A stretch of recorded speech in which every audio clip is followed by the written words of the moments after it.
Sikubingelele ke mbukeli ekhaya Jikelele ngiyazi ke ukuthi abanye ababuka lolu hlelo bayatshelana ke nabangani babo bathi wendoda hey nangi lo noxolo sasifunda naye ishintwana ukuba ngavele ngamlanda ngacala ngaye ngabe ngimnandi manje we engani wena wawuphushwa makuphuma isikole kuthiwe mlande phela angithi uthe uyamfuna abanye nje babeze balandwe kuthiwe angithi uthe intombi yakho le mbukeli yake yabanje incwadi uyibhalela intombi eklasini umisi nje avela ibambe bese ifunda kholosa amemezela iclass lonke lizwe hey abazilutha abantu hayi ngokumntuzana jonga seyingakuthatha nje DM nje kuphela kuyaphela kushawa iDM la WhatsApp DM Facebook Instagram siyenze lewe yethu lapho mikhwezi lihloma lihlasela okwenyembezi zikhangela umnikazi ndivumeleni ke ndiqhininike ngixela isichwele lisombulula ingxiba kaxake yaxaka amaxheko namaxhekokazi lali yakwaXhosa ngalomazi ndiyapotisa kuni mzikaphalo nina abantwana abasembo bantwana bomgquba sithi khulani zobhatye ninyenyisa umbhinqo kusekhaya apha ekhaya Jikelele jonga ungabisaqhushalaze ujije loqhosha icamagu livumile timlo nokanyezi kalubisi masichaye iqhuma mbukeli asibheke ke ehamba phambili kuleli hora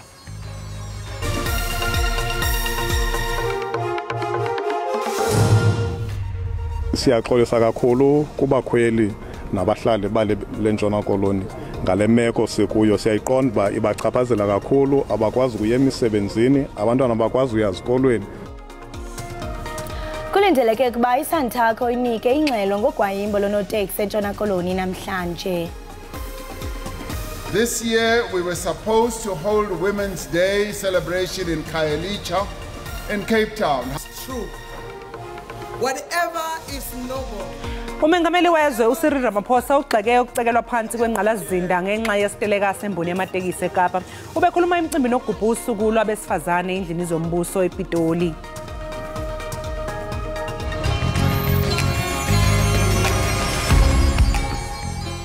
Balani mawoko mpokotela mchinanga na moshetel balani mawoko aye imisihilari thamani milanguteli ekhaya Jikelele lami ngata kuma kona mahungu man'wina ma swilo hinkwaswo tipolitiki weather ni ri hinkwaswo imisihilari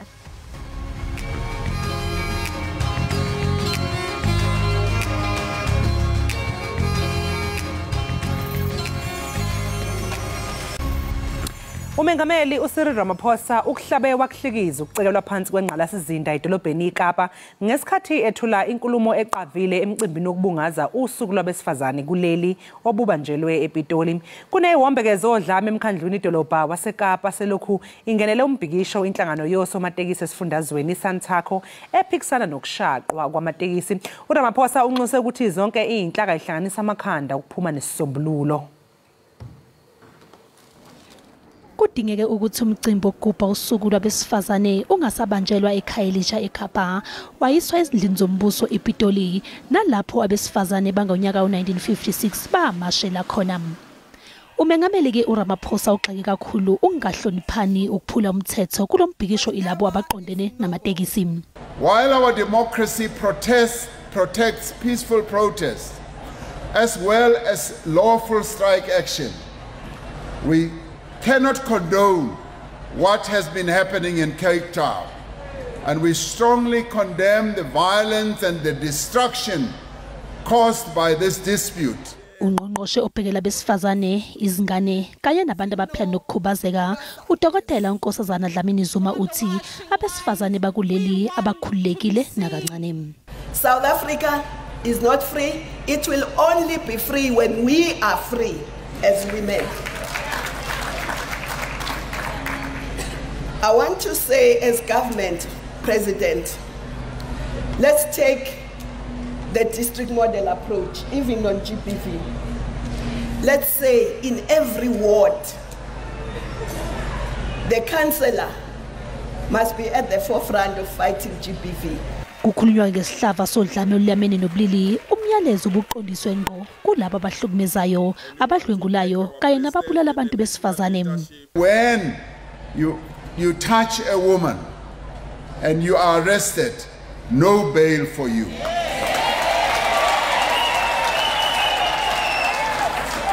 And when you kill a woman, life sentence for you. Umengameli uphinde wakhuluma ngemholo engalingani emsebenzini phakathi kwabesilisa nabesifazane kamuva nje indlela isafa iphatha ngayo ibanyana banyana. There must be equality of payment between men and women at that level. In fact, right now, I'm sure you will all join me.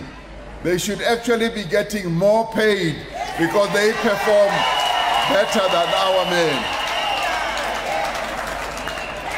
Abesifazane kuleli abaphephile emakhaya abo, emgwaqeni, emsebenzini, ezikoleni, emanyuvesi kanye nje nasemphakathini wonkana ngenxa yodlame olubhekiswe kubo. Uma sibila odabeni oluthinta isiteleka somatekisi eKapa iSantaco ithi lesi siteleka sizoqhubeka isikhathi esingaziwa. Lenhlangano iphinde yadalulana ukuthi izonikela enkantolo ukuyofaka isicelo esiphuthumayo malungana nokuthi kudedelwe amatekisi ashaqiwe kuphinde futhi ke kunqandwe umkhandlu waseKapa ukuthi uqhubeke nokushaqa amanye amatekisi kuze kube kuphuma isixazululo salenkinga itheka.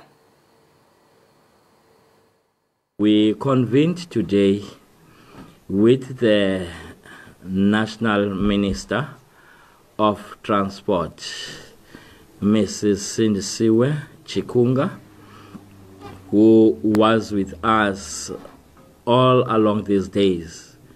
And she was discussing our challenges with us, together with the Department of Transport and the City of Cape Town.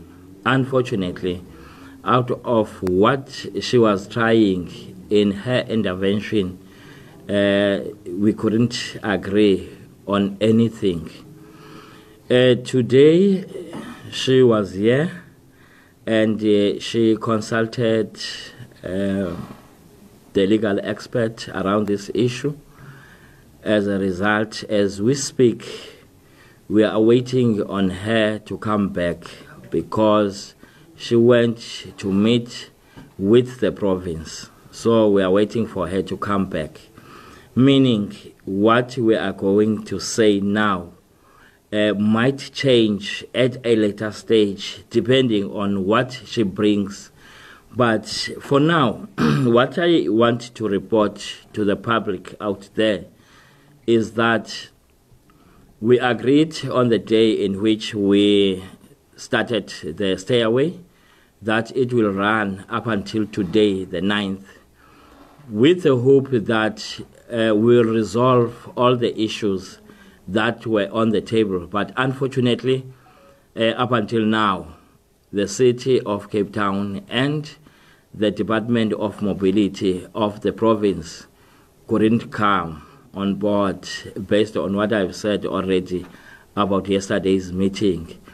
And that forced us to have no choice but to look at what we can do else in order to save our business. As a result, we are going to go a legal route as well in order to save our business. As we have pointed out that the way in which our vans were impounded were illegal. 3 offenses that allow your van to be impounded are pointed out clearly on the National Land Transport Act. And the offenses is only 3. 1 is that if you have no operating license. 2, if your driver does not have PRTP and driver's license. 3 is the roadworthy.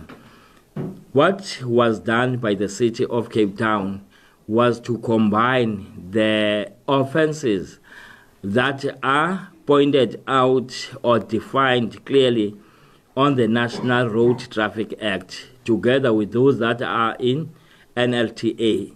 And those don't warrant any traffic officer to impound your vehicle. Hence, we are still in this because we cannot agree on something that is a law. Law should take its course. That is why we are now going to court for legal assistance in this regard. That then puts us in a corner in terms of starting operating tomorrow, because we have taken that decision late this afternoon, and the process of court depends. But our lawyers are busy compiling affidavits and so on, like application that they will submit latest by Friday. Then we will see what happens after that. And the application is to interdict the City of Cape Town and the Provincial Department of Mobility for impounding our vehicles. That is where we are at the moment. But we are still waiting for the minister, meaning the national minister, to come back from the officials of the province, including the premier, and tell us what they have agreed upon.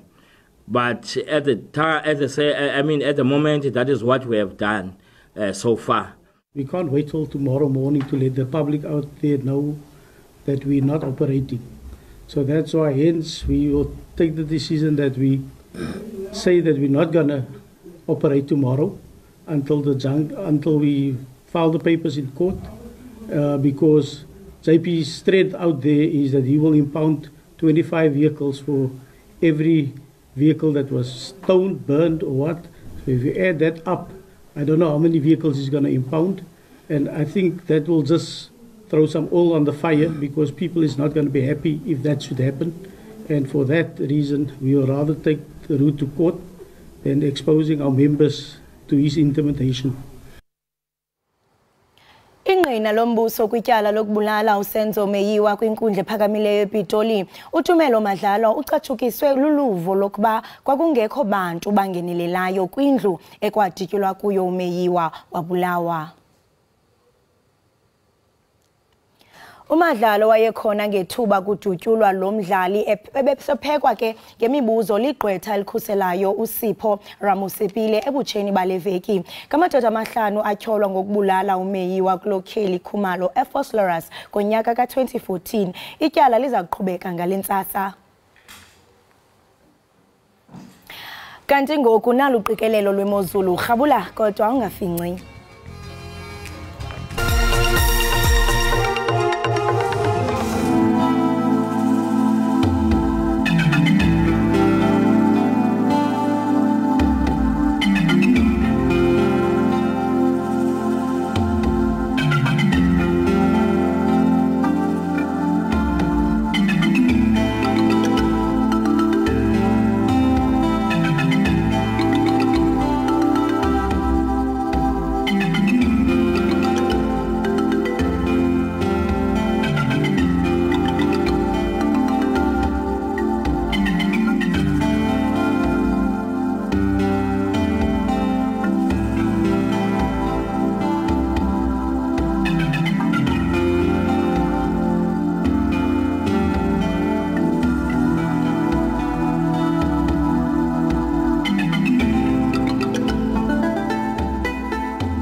Enkosi ngokuhlala nathi nisasibukele apha ekhaya Jikelele kwinkqubo ndaba yakho uDTT. I-Standard Bank Joy of Jazz ibhiyozelwe eGauteng iminyaka le kwaye ke iqulathe imvume eziphuma izandla ezingama-35 ezawuthi ke zicule iintsuku ezintathu. Umnyhadala ke we-jazz ubonisa iindidi ngeendidi ze-style ze-jazz eziquka iingxilimbela ze-jazz kunye nabaculi abaselula. Kukho ke iindidi ngeendidi zabaculi. Ukusixelela banzi ke siye sakrweca umama uMantwa Mutshinya. Masikubulise mama sikwamkele enkqubeni Ekhaya Jikelele. Ngiyabulisa nami kuwe nababukeli bakho. Kuluvuyo nemincili into yokubana ube nathi apha enkqubeni. Ikati iphumile engxaweni. The cat is out of the bag. Definitely. Yimincili left, right and center. Abantu kudala belindile ifikile ijoy of jazz. Ingaba mhlawumbe uSithela Thuphe nilindele ntoni nabantu yintoni abangathi bayilindele?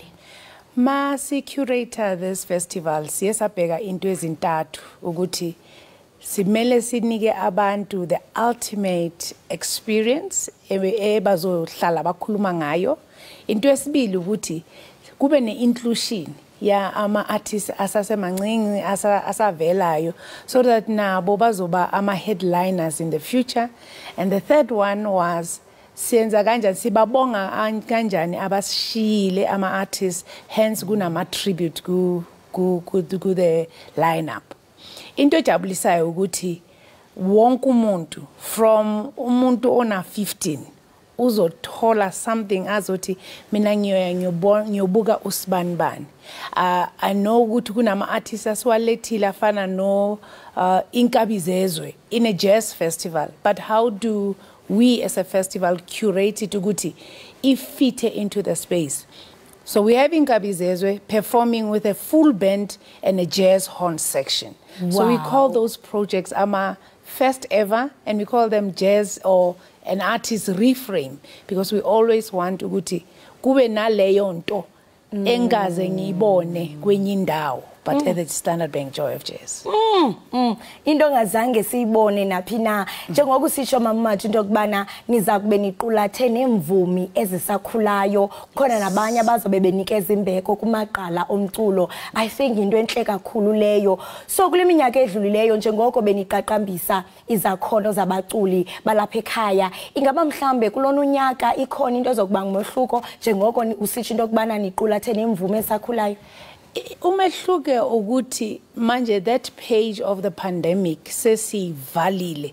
Now the world is opened. Sinama artists abuya go USA, Switzerland and the Netherlands abazosjoina. For the past years besingakwazi uku-invite ama-artists, but strategically last year we had an ultimate African jazz experience uku-recover umnotho wethu in the arts sector, because artists were not working, but the best way to really bring back our own artists into the economies space ukuthi sibe ne festival enama artists wala eAfrica kuphela. Wow, and ndiyayithanda kakhulu into itsho into kubana kwezolobugcisa into ethi noqoqosho lwethu apha eMzantsi Afrika liyawuthi liqaqambe, because ndiyacinga into kubana kubana bayithandayo iJoy of Jazz bezibhlungu inhliziyo zabo ngethuba leCovid-19 ngoku ngenene ikati iphumile engxaweni. Siyaqonda into kubana kukhona nemvumi eziphuma izandla ezifana noRobert, and abantu abaninzi mhlambe abalifumani icham lokuba baye phesheya kwamalwandle to experience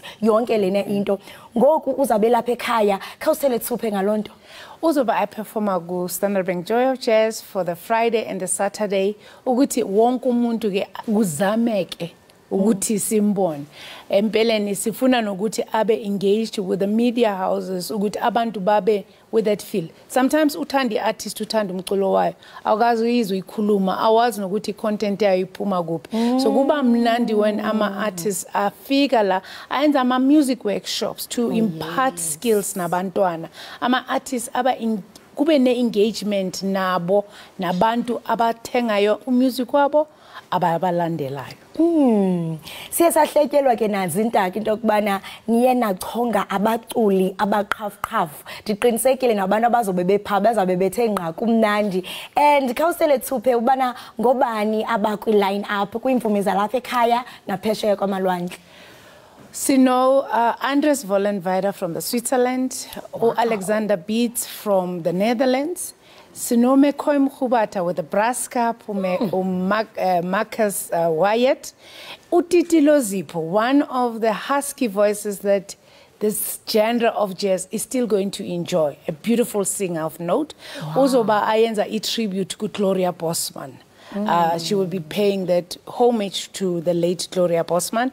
Sino Billy Munama ozaba ayenzi tribute to Alan Kwela, Ubab Alan Kwela, and uzoba performer no Mimi Mchali as a singer. And Uhebi Twayedi will be paying a tribute to Johnny Dian.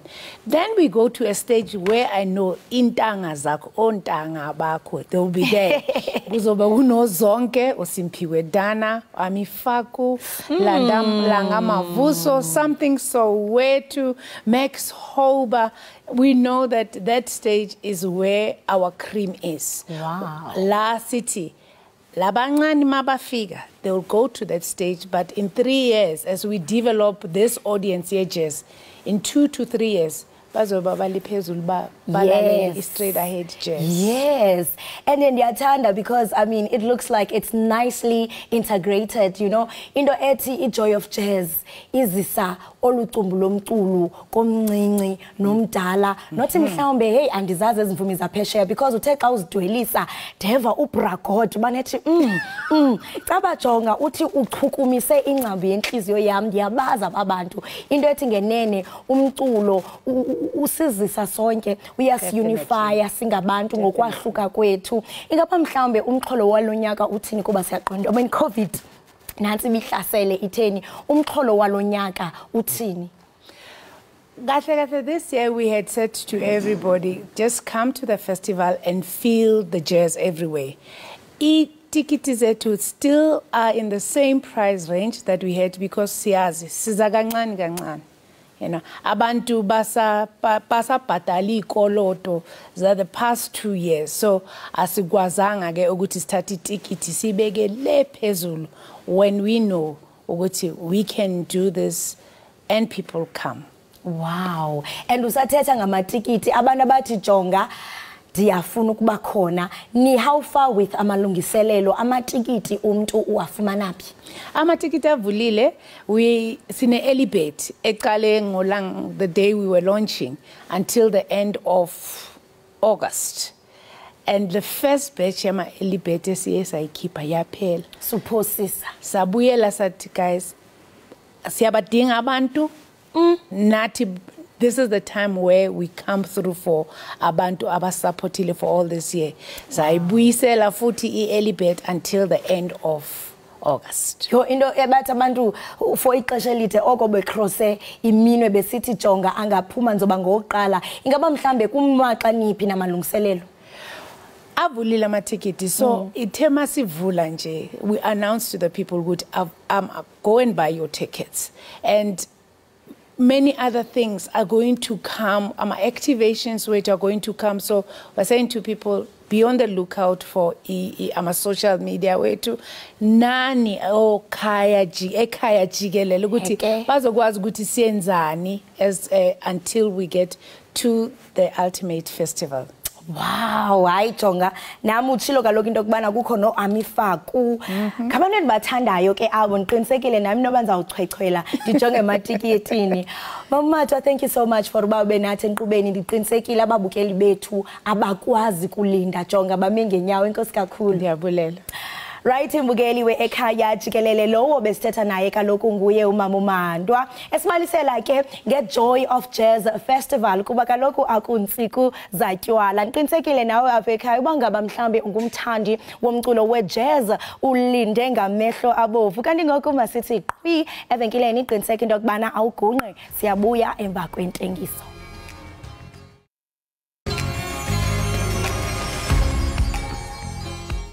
Siphinde sikwamukele embukeli wekhaya Jikelele sibonga kakhulu ukuthi usahlanganyele kanye nathi Mbukeli incindezelo nobandlululo kusho ukukhishwa enyumbazana ngendlela engenabo ubulungiswa ngenxa yokuthi wazalwa wabamfishane ngobude ngenxa yebala lakho uhlanga oyile ubuzwe kanye nobulili nokunye.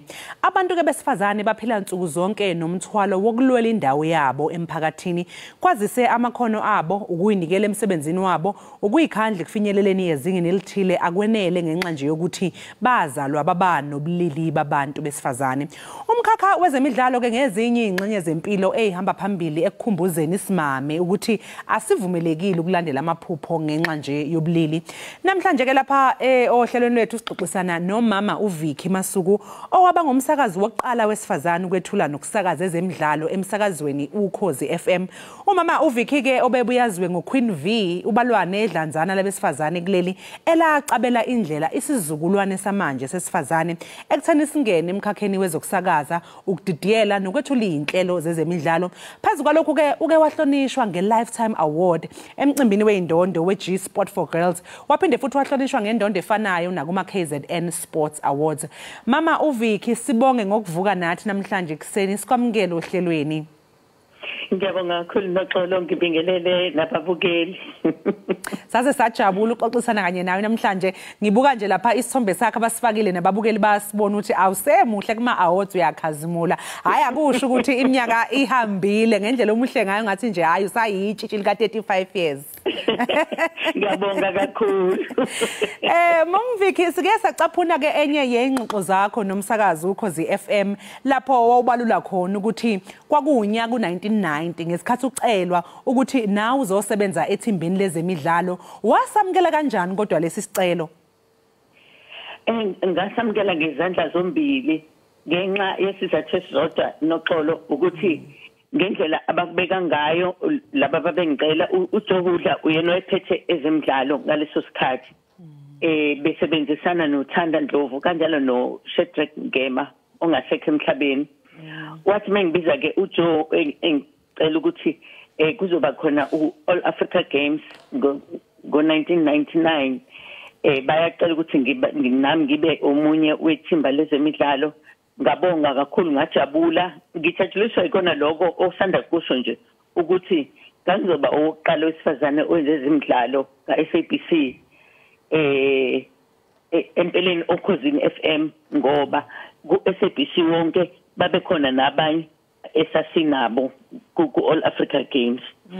So kwangijabulisa kakhulu lokho nokuthi ngangizokwenza into nami futhi ebengivele ngiyithanda ngoba ezemidlalo into bengiyithanda ngesikhathi ngisafundisa ngangidlalisa i-netball. Kwakuthi futhi noma kusethwa ischeme se football ngibe khona ngoba ngithanda nje ukuthi ngibe kwezemidlalo.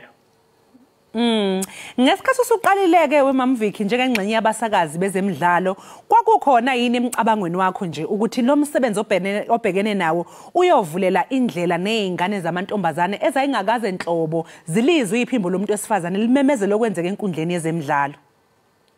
Angizange ngize ngikucabange noxolo ngabe ngenza iphutha mangathi kwake kwafika emqondweni nami akufikanga ngagatshwa nje intokozo ukuthi ngizokwenza ezemidlalo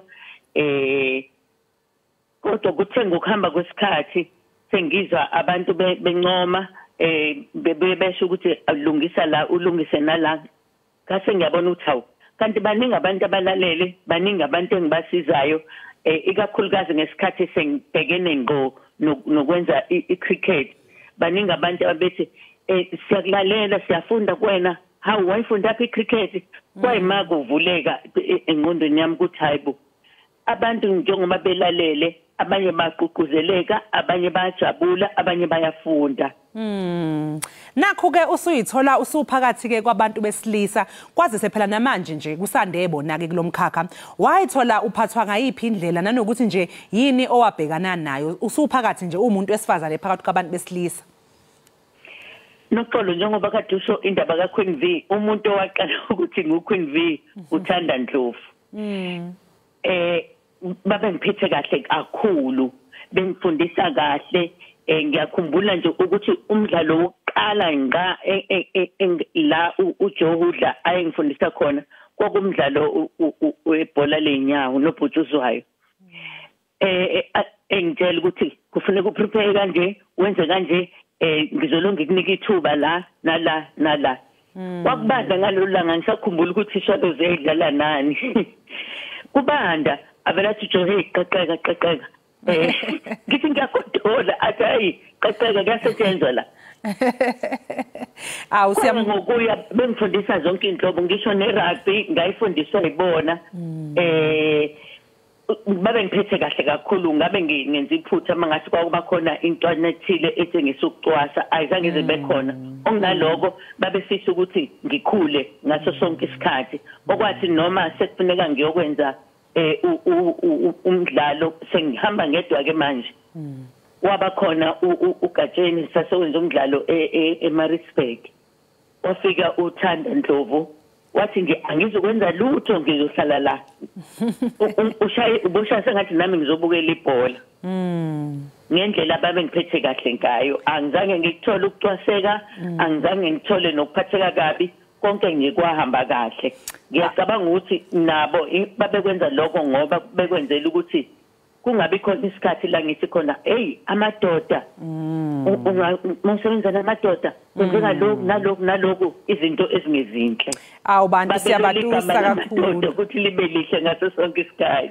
siyabatusa kakhulu baba uJohudla bakithi nobaba Thanda Ndlovu ngaloko kweseka kwabo ukuthi nje bakwenze ukuthi uzinzwe ucomfortable nawe kungekho lapho uzizwa khona ukuthi out of place siyababonga kakhulu ngalokho omunye umuntu ke mamviki uyayibuza nje ukuthi njengoba umuntu esifazane futhi phela kusetshenzwa nasebusuku ke nalaphaya einkundleni kuphinde kudaleke nodlame ngezinye izikhathi wena ke njengomuntu esifazane wawumelana kanjani ke nezimo zalolu hlobo njengoba ngingasho le indaba yamakhaza ngagcina sengijwayela mangabe kusetshenzwa ebusuku ngagcina sengijwayela nami ukuthi ngizokwazi ukuthi ngimelane nazo zonke izimo ezikhona ngenhlanhla yami angikaze ngibe sesimweni la kuthiwa khona amaqembu ayalwa noma ababukeli bayalwa isikhathi esiningi mina ngasebenza nje kahle angizange ngihlangabezane negigaba ehlasimulisa umzimba ngesikhathi ke kuthi kugcwele amaphimbo abesilisa njengababethuli ke bezemidlalo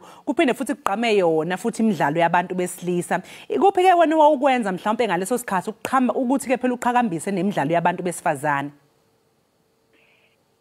ikakhulukazi nje ngicabanga ukuthi into eyenza ukuthi ngithi ukuhluka kancane kunabanye abasakazi bezemidlalo emidlalweni noma ngabe imuphi noma ngabe netball noma ngabe imuphi engangwenza kwakuba khona indawo ethile engithanda ukuthi ngifundise kuyona noma ngabe ingane kangakanani mhlambe njengaku netball mazokhuluma ngama position ngichaza ukuthi i-wing attack yini i-goalkeeper yini ngoba goalkeeper we-netball afana no-goalkeeper we-soccer so ngiyacabanga ukuthi lokho kwangisiza ukuthi ngibe nento yami ngithe phecelezi engiyenzayo ehlukile kunabanye abasakazi imiphi nje ke mamviki imiqhudelwano emikhulu ongathi nje awusoze wayikhohlwa owakwajutshwa kuyo ke njengomsakazi i-World Cup cricket ka-2000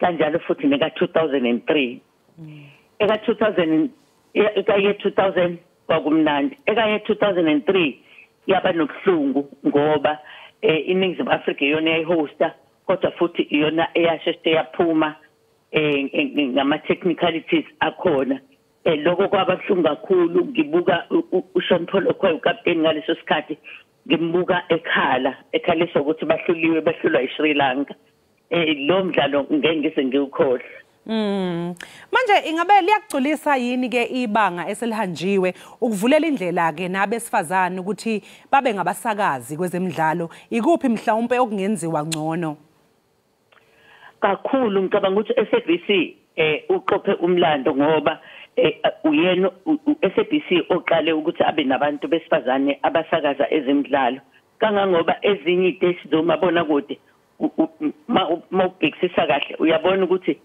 abadlali abasakazi bezemidlalo besifazane babathathela SABC uSABC owaqala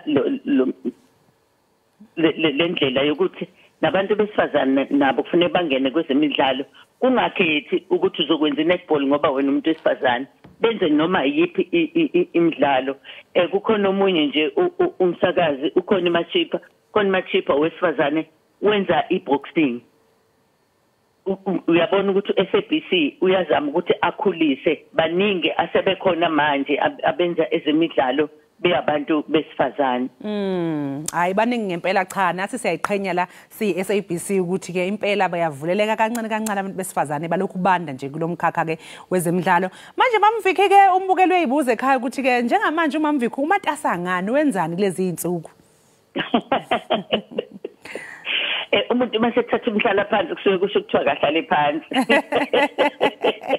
akade abazukulu ukutheni engikwenzayo noxolo kodwa uma ngabe kwenzeka bengicela njenge ligwalagwala FM kwenzeke bangicele mhlambe sihlaziye imidlalo ehlukahlukene ikakhulukazi ucricket ngivume ngibasize yebo hawu cha siyabonga kakhulu ke mamviki sithokoze kakhulu ukuthi sikhulume nawe lapha ekhaya jikelele sibonge kakhulu ngokuthi usihloniphe usiphe nesikhathi sakho nje sikuvuse nasekuseni kangaka ukuthi ke uxoxe nathi lapha ohlelweni sikufisele nje konke okuhle mama siyakuthanda kakhulu sibonge kakhulu ngeqhaza nomsebenzi omuhle wenzile over the years ngiyabonga kakhulu nami ngiphinde ngibonge naku Cass Night une inhlangano ebizwa ngokuthi G Sports for Women okuyiyona eqhakambisa iqhaza labantu besifazane kwezemidlalo enhlobonhlobo uzobe nawo nje futhi lo mcimbi ngo September 5 la ezoqoqa khona abantu besifazane uqhakanyiswe iqhaza labo kwezemidlalo ezinhlobonhlobo ngiyabonga kakhulu siyabonga kakhulu uma ube nosuku oluhle Mbukeli loke besikhuluma naye yinqalabutho yomsakazi uVicky Masuku owaziwa ngelika Vicky obesebenza ke emsakazweni oyisikhondla khondla uKhozi FM okungesinyeke seyiteshi engaphansi kwenhlangano esakaza ngomoya iSABC enye ke mbukeli yeinhloso zokusungulwa kwalolu hlelo iEkhaya Jikelele ngokuthi phela sikwethulele izinto ezenzekayo ngolimi oluqondayo nolwazi kangcono sikhumbuze umsuka kanye nomnyombo wolimi lwakho siphinde futhi sixoxeke nje nabantu ababambe iqhaza ekutheni ulimi lwebele luqhubeke nokuqhakaza kanye nokuqhakanjiswa sibonge kakhulu ke kuVicky Masuku ongumunye wabasakazi ababekhona phela ngesikhathi kwenzeka inqophamlando yoguquko kusukwa ku Radio Zulu kuyiwa kuKhozi FM okwaba nje mbukela siqu 8 olungalinga unyakazi ungalinge uyicofe le yonke inobho oyiphethe ngesandla sebuya nje emva komzuzwana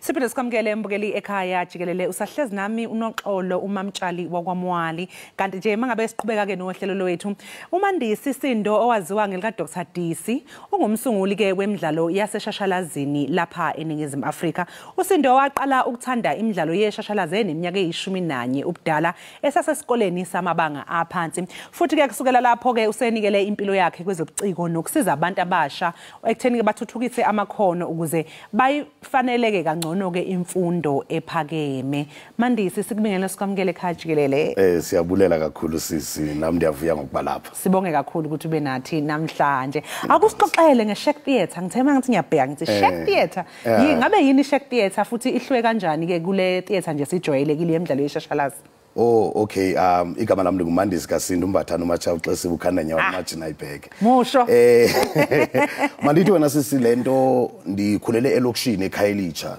ndisenza umdlalo weqonga okanye umdlalo weshashalazi and ibinto ebendiyithanda kakhulu and ekambeni kwexesha ndiye ndabona ukuba siyazidinga indawo ezifana netheaters ezilokishini zakuthi kuba amaxesha amaninzi kufuneka sihambe siyo perform okanye siyo actor okanye siyobonisa imidlalo yethu yeqonga edolobhini uyaqonda so ndithe xa ndisesikolweni eUniversity yaseKapa UCT apha bendenza khona idegree yami yokuqala ndabona ukuba ikhona into enoyenza enokwenza utshintsho ezilokishini enokwenza utshintsho ebantwaneni abafuna ukwenza umdlalo weqonga ngehlobo eli engiqale ngalo nami ndimncinci qha ke ngoku ingxaki inye kufuneka sihambe siye edolophini and abazali bethu abanazimoto abanazimali zoba soloko besiya ezidolophini bayobukela iproductions okanye iperformances ezo sizenzayo etheater and ezi productions zenzeke ebusuku so kulapho ndathatha eliphulo lokuba ke ngoku mandibuilde iShack Theatres kuba ndingumuntu ngumuntu nami okhulele emkhukhwini uyaqonda ndaqonda umkhukhu nikhulele kuwo ndingawutshintsha ndenze into eyi theater kuyo ndendaqala ukusungula yokuqala i theater yam ngo2012 ebizwa imakukhanye art room emva koko ndaphinda ndabona ukuba ngoku abantu badinga indawo zokufunda ikhona ngoku indawo apho ba actor khona babonisa khona i-plays zabo then ndadecide ukuvula enye yesibini ke ngoku apho yona leyana ifocuse kakhulu kukufundisa abantu ngezinto ezenzekayo kwi-theater and also nakwi-performance but also kwi-activism ba how do we now senza kanjani ukuthetha ngezinto ezenzeka ezilokishini sithetha kanjani ngezinto ezifana ne-gender based violence sithetha kanjani ngezinto ezifana ne-patriarchy uyaqonda apha kwezi spaces sizenzayo kulapho ndiye ndasungula khona ke ngoku yesibini i-Shek Theatre ebizwa Ekhaya Art School and Rehabilitation Center. Hey but Mandisi singakangeni nje kwi-rehabilitation center le oyishoyo ngiyakuzwa mawuthi wabuyela wasebenzisa umkhukhu ukuthi uvula uqala i-theater manje uqala nje i-theater mina mangicanga i-theater nje ngicanga into enkulu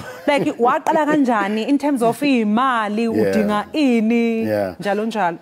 So bengekho easy at all bengekho lula bekukho inqwithelo nemimoya endleleni kusenzeka yonke lonto leyo kodwa eyona nto ebendiyithanda kakhulu ngumthandazo okuba lento ndifuna ukuyenza mayiye phambili so into eqaleyo ukwenzeka ndicele abantu ba mabandinike amazinki amaplanga ndayibethelela lento yaqala ngelo hlobo. So you literally ngesingisi makuthiwa build from ground up. Exactly wena siswami exactly uvuka uzenzele so eyona nto ibi encedile kakhulu because nam ndi-actor uyaqonda and also I do umzekelo kakhulu i-voice overs so bendigcina ke ngoku yonke imali ebendithi bendiyenze as an actor as a director and also as a voice over artist ndithi no 20,000 lo 30,000 leyo ndiyakhumbula ngomnyaka bendishuta ifilm ethi Shepherds and Butchers so ndathi emva kuba ndishuta lo film leyo ndalinda ndacela i-producers ndathi ndicela le set lena yenu nishuta ngayo ndicela niniphe yona lamazinki ndifuna ukwakha ngawo kulapho ke ngoku bathi bandinika khona nangoku ndisungula isithathu e-Eastern Cape endaweni ekuthiwa kuse Queenstown ngasecofa Mvapha. But Mandisi kwaze kwakuhle lo msebenzi wakho yazi nje wavelwa ngithinta inhliziyo lapho uqala into uthatha umholo wakho ukhetha ukuyidela wena uyidelela abanye abantu into encomekayo nesibonga kakhulu le manje kusitsheleke ngayo kwikasi RC le ukuthi ke imapha amakhono afundiswa khona kule center. Ikasi RC iyona nto esiyenzayo kakhulu sibafundisa uku-actor sibafundisa imibongo sibafundisa also ne-English isingesi abantwana bese bancinci sinabantwana abayi-118 esibafundisayo on daily basis but also into esiyenzayo kakhulu siba likhaya kubo uyaqonda xa bebuya esikolweni because abantwana aba abananto yokwenza bahlala ezitratweni then siyaqonda ukuba mabaze apha kule ndawo lena then sizokwazi ukubafundisa izakhono ngezakhono abanye babo and sibaxela into eyi-one asifuni babe zii-actors but also even if bona bafuna ukuba zii-lawyers bafuna ukuba ngodokotela kodwa xa unayo la background uyakwazi uba confident uyakwazi ubonakala naphakathi kwabantu ukuba lo mntana lona uqaqambile kwaye wohlukile kunabanye abantwana and ikasi RC ngiyabona futhi ukuthi thumela nomlayezo across nje the globe umlayezo ukuthi against iGBV ukuhlukunyezwa kwabantu besifazane ngokobulili njalo njalo mhlawumbe lapho akucala usenabele nje kabanzi ke ngalolo hlelo ibhlungu kakhulu ndingumuntu otshatileyo uyaqona ndineminyaka eli10 ngitshatile ndiyindoda eMzantsi Afrika and ukuba indoda eMzantsi Afrika lonto ayithethi ukuba funeka ndibe ndihlukumeza abantu abangomama kodwa ngoku umzekelo sine program esiyenzayo ethi Men Against GBV I think lixesha lokuba ngoku singamadoda besithi abaphakamayo kudala sibabona abantu abangomama ingaba basezitratweni bethetha ukuba bayahlukunyezwa thina sithule singamadoda so as ikasi RC sizi advocates zezinto ezinjalo ezenzeka ezilokishini zethu and also iya kwinto yokuba sisebenzisa kanjani esisakhono sethu seqonga ukuthetha izinto ezenzekayo when xa ndiqalayo ngo1998 ukwenza iacting around that time sasithetha kakhulu ngento ye-HIV and AIDS uyaqonda ngoba kuyi-pandemic at the time ngela xesha ngoku kwezinto zenzekayo ngoku sisebenzisa kanjani na i-theater as i-activism you understand and also ukuthetha ngezinto ezenzekayo apha emhlabeni and as I said ukuthi ndingumuntu otshatileyo so ndingumuntu othi abantu abangomama banamandla kakhulu uyaqonda and ke ngokuthina sisebenzisa lana amandla okubetha kuba siyaboyika siyabonqena because bahlakaniphile kunathi thina amadoda so zizinto esinjalo esithi sithethe ngazo and also ngokulondolelo men against GBV siyenzayo iza kwenzeka eNorthwest yenzeke Eastern Cape yenzeka apha eGauteng and also yenzeke nase Western Cape so i-awareness yokuba amadoda makaphakame athethe ngalento yenzekayo ibulala elizwe. Hayi usakhuluma ngaleyo awareness ke njengamanje mbukeli ake sibheke nje nakhu i-insert lapho ke babethwebula khona eminye ke imidlalo yabo ke against i-GBV udirector uzosifakela ke insert njengamanje.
Zolo shayila phansi uyabona impela Bhutmandisi uma ngabe le play le nomculo njengalo ungayithinta inhliziyo yomuntu hayi kusho ukuthi lo muntu unenhliziyo impela eyetshe uyazi ima ngibuka laba baculayo ngikhumbula ngesikhathi kubulawe uyinene kwinana yes abafundi balapha eUCT bephethe amakhandlela ayi yazi siyathandaza siyafisa ukuthi ngelinye ilanga indaba ye gender based violence ngaba yinto sesiyikhohliwe iphele kube isihlava esiphelayo emphakathini manje ngiyibona ke le play ke Bhutmandisi umuntu mhlawumbe ofuna ukuyibuka njengoba ngizwile uthe izoza nalapha eGauteng njalo njalo nakwezinye indawo ungasitshela nje ukuthi izoza nini nanokuthi umuntu ofisa ukuya khona angathola kanjani kungenwa kanjani amathikithi makuthi akhona and all of that. Njengokuba ndichilo oqala ndingumuntu othandayo ukuzisa izinto ezilokishini lena iplays zintathu enye ithi Muna Umang enye yayo ithi Khuluma Ndoda eyesithathu ithi Ibhuma so ziplays ezintathu endizicommissionayo so ndibhatala iactors neproducers nedirectors zazo then eziplays sizperforme kwindawo ezohlukeneyo apha eMzantsi Afrika nge-16 kaSeptember izabe isenzeka eSwaneville Community Hall apha eGauteng and nge-4 uyotsho nge-8 sizabe sithorisha sise Eastern Cape siya eMthatha siya eLinge eQueenstown and siya naseMdantsane so kulapho siya khona sisakhona eziplays and yonke into siyenzayo mostly iba free kuba sifuna abantu bethu bakwazi ukufumana lo myalezo lona bakwazi ukufikelela kulamaholo and also siyazitransforma nalamaholo to i-theater spaces kuba abantu abayazi ukuba i-theater yintoni so sizisa i-theater ezilokishini manje Bhutmandisi yonke lento phela la eSouth Africa izinto ziyabiza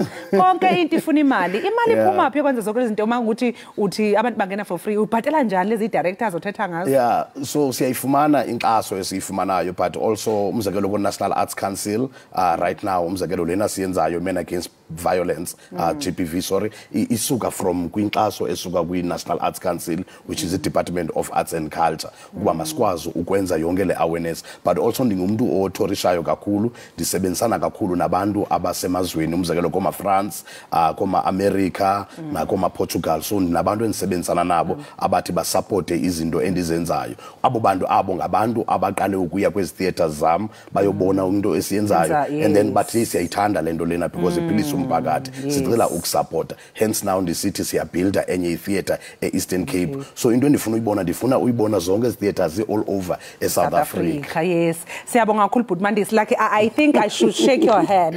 Thank you so much sis. Siyabonga kakhulu ngomsebenzi omuhle wenzayo. Kuyajabulisa ukubona abantu beshintsha umphakathi ngoba that is what South Africa needs right now. Why abantu abalokhu becomplain bekhononda abasukumayo bayithathele bona izinto ezandleni zabo. Thank you so much. Sikufisele konke okuhle nokukhanyayo. Ndiyabulela kakhulu na. Mbukeli ke lo bekuMandisi Sindo waziwa ngelika Dr DC yena kuumsunguli ke wemidlalo yeshashalazi lapha eNingizimu Afrika. Njengamanje ke mbukela siqunga sayidolo sizobuya emva komzuzwana.